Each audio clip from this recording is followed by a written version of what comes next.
Hi everyone. Today is such a beautiful outside. It is September. I garden in zone 8A. I am looking to transplant my Julia Child rose and this Miss Molly butterfly bush. They were little when I put them in here, so I spot them in the front. You can see of the garden bed right here. The border is right here where the grass is. We need to come in and edge it. That'll be another project for another day, but for now I'm just going to move Julia Child butterfly bush and then this smaller one over here. I can't remember what this one is called, but it has a more smaller compact size, so I'm going to move this one to the front and put this one in the back. And this Julia Child, she's beautiful. I really enjoy having her, and if you love the smell of licorice, I would definitely recommend buying a Julia Child. To me, it smells like licorice for some reason. So I'm going to dig this up. I might have to prune it back. And then we're going to just transplant it back there, more in the middle of the garden bed. That way I can let it just get to its full potential without having to always prune it back. When it's in the front, I've had to prune it back and keep it in shape. So if you want less work, put things where they belong and just let them grow.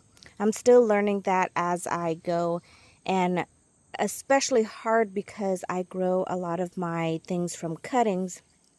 They are really small.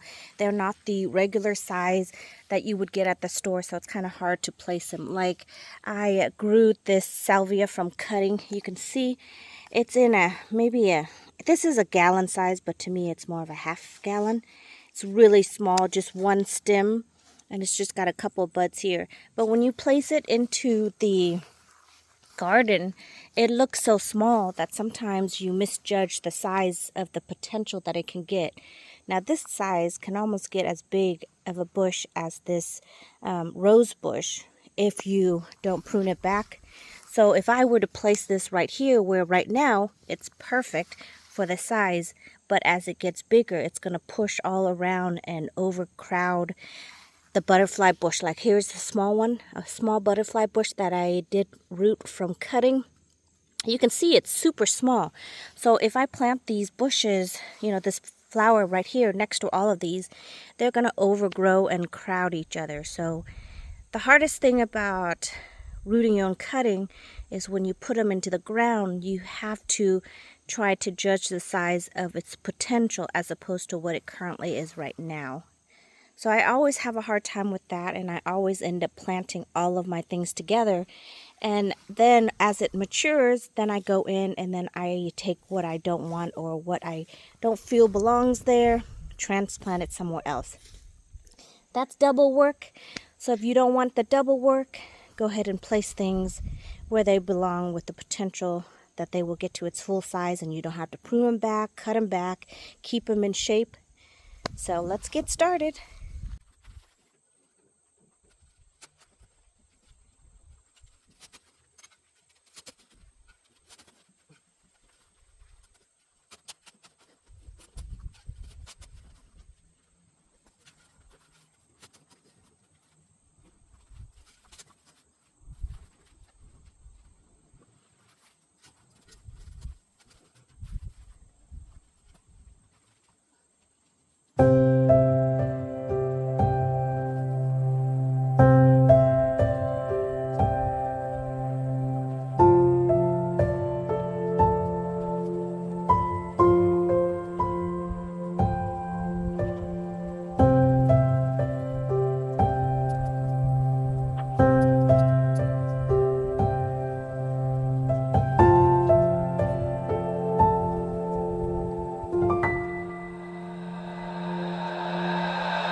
right, I think that was definitely a better placement for the Julia Child rose.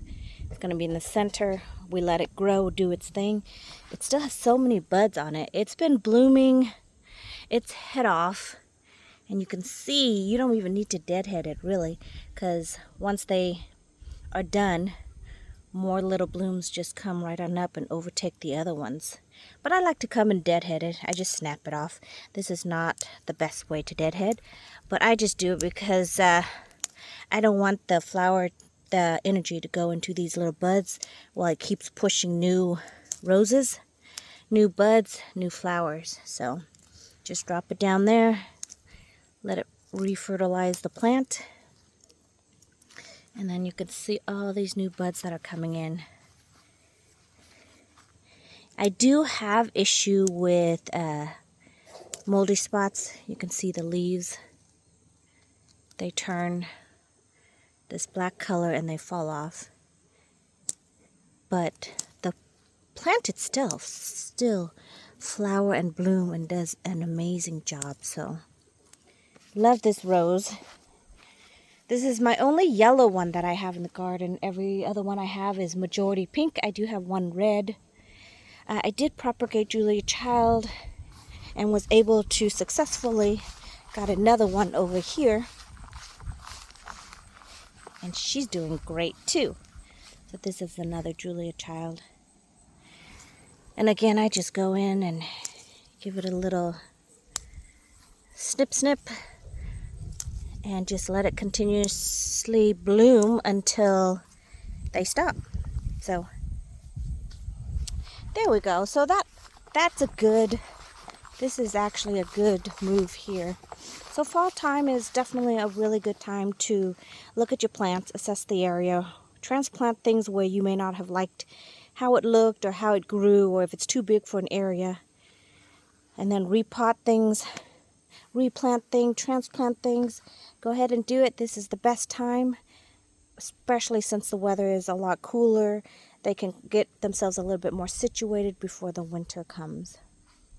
All right, you guys, so much more to do in the garden, but I think that'll be it for this little area here. Thank you so much for watching. I hope you guys have a great time in your garden. May it be a peaceful place, a restful place for you, and I will see you in the next video. Goodbye, everyone.